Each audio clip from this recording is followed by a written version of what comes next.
एक 20 साल की लड़की जो पढ़ने आई थी, अपने सपनों को पूरा करने आई थी, लेकिन उसके साथ कुछ उल्टा हुआ। उसको ब्लैकमेल किया गया, हैरेस किया गया और जब उसने इसके रिगार्डिंग मदद मांगी तो उसको इग्नोर किया गया और आखिर में उसने सोचा कि खुद की जान लेना ही एक सही रास्ता है।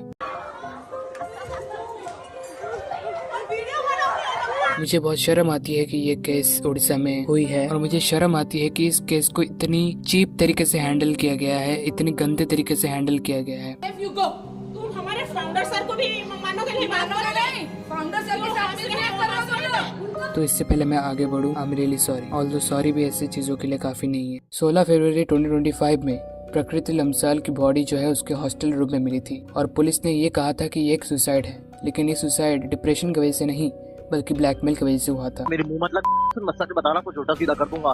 प्रकृति जो है वो 2 साल से एक अद्विक नाम के लड़के के साथ रिलेशनशिप में थी, लेकिन जब उसने उस लड़के के साथ ब्रेकअप किया तो तब से ही प्रकृति की जिंदगी एक नरक जैसी हो गई थी। अभी अद्विक के पास प्रकृति के कुछ ऐसे इंटीमेट पिक्चर्स थे जिसका इस्तेमाल करके ब्रेकअप के बावजूद अद्विक प्रकृति को मेंटली अब्यूज करता था, हैरास करता था। और ये नहीं कि प्रकृति जो है वो चुप पड़ी थी। अद्विक के पास ऐसे फोटोज होने के बावजूद भी प्रकृति ने रिस्क लिया था और जो अथॉरिटीज थे उनके पास जाके कंप्लेन भी किया था कि देखो ये मुझे हैरास कर रहा है। लेकिन पता नहीं ये कैसी अथॉरिटी थी, कभी भी प्रकृति को वो सपोर्ट नहीं मिल पाया जो वो डिजर्व करती थी। और फिर तो आपको पता है, लेकिन चीजें सिर्फ यहीं पे खत्म नहीं हो जाती।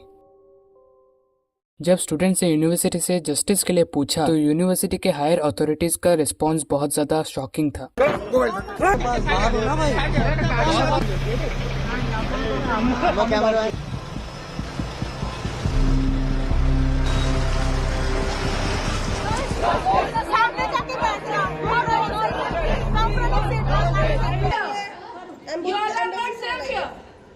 छोड़ो तुम्हारे एम्बेसी, चलो